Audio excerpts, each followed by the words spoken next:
and I decide to use something like red, it could completely change what I'm doing. I could suddenly have glitter on there instead of having the color I want. Let's start with Stephanotis. What I'm going to do here is take some sunflower, daffodil yellow. I'm just going to take a little bit of yellow, and I'm just going to put it here on my paper. Just a little bit of dust, and then we're going to go ahead and, to be safe, close that up again. This is apple green. A little bit of that.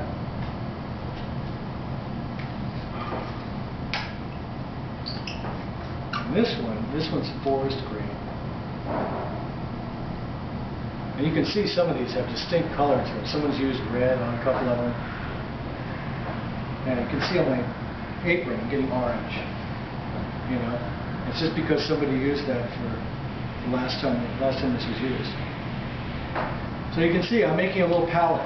Not much color on here, just a little bit to make sure I have enough to do the job I need to do. I also check my gloves, make sure I don't have any extraneous color that's going to get on something where I don't want it. And I don't know about you, but when you were looking at Stephanotis on the screen, do you notice there was some yellow in the center of the Stephanotis?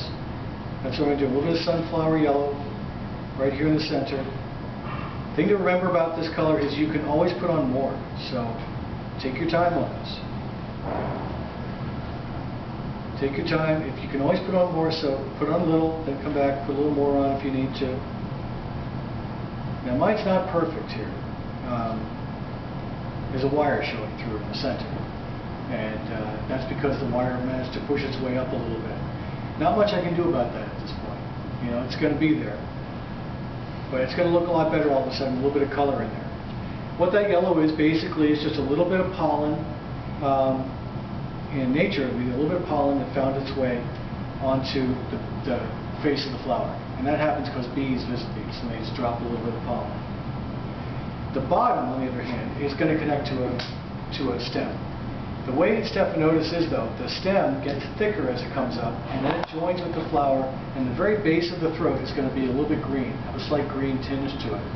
Sort of like they're almost joined. It's like the stem becomes part of the throat, and the throat becomes part of the stem. To create the illusion of that happening, I'm going to take a little bit of apple green, a little bit of this forest green, mix them together. I just want to get kind of a nice green going, but not too bright. And I'm just going to very carefully dust on some of this green.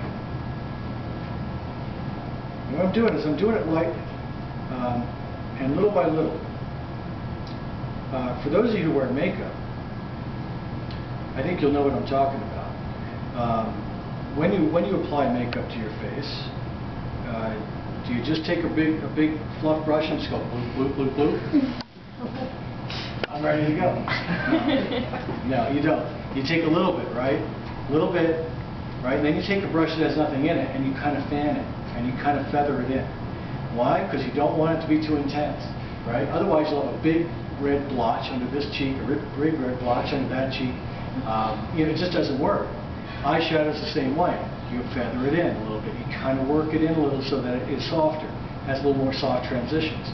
Same thing here. We're going to do that. Now, we guys don't always understand this, you know, unless you've gone perhaps for Halloween sometime in drag or something like that. But even then, you know, guys out on Halloween who are dressed in drag just look silly anyway. They don't necessarily look like they know what they're doing with their makeup. So the idea here is small amounts and feather it in. If the brush runs out of color, use that dry brush to kind of feather even further what's already there. Because this color is sitting on top of this material, this gum paste, and it's going to just keep getting more and more soft as you use a dry brush. If you need a little bit more. So because of this, because the intensity changes, and you really don't use a whole lot of color, you know, when you've got a flower, your flower is done like this, you may still have a whole palette full of color that you could give to your neighbor and they could use it if they want too. So you guys can pass that around to see how that takes on a different life, a different appearance when it suddenly has more than just one. All of a sudden it's like, wow, all of a sudden that's like looking a lot more real out of nowhere.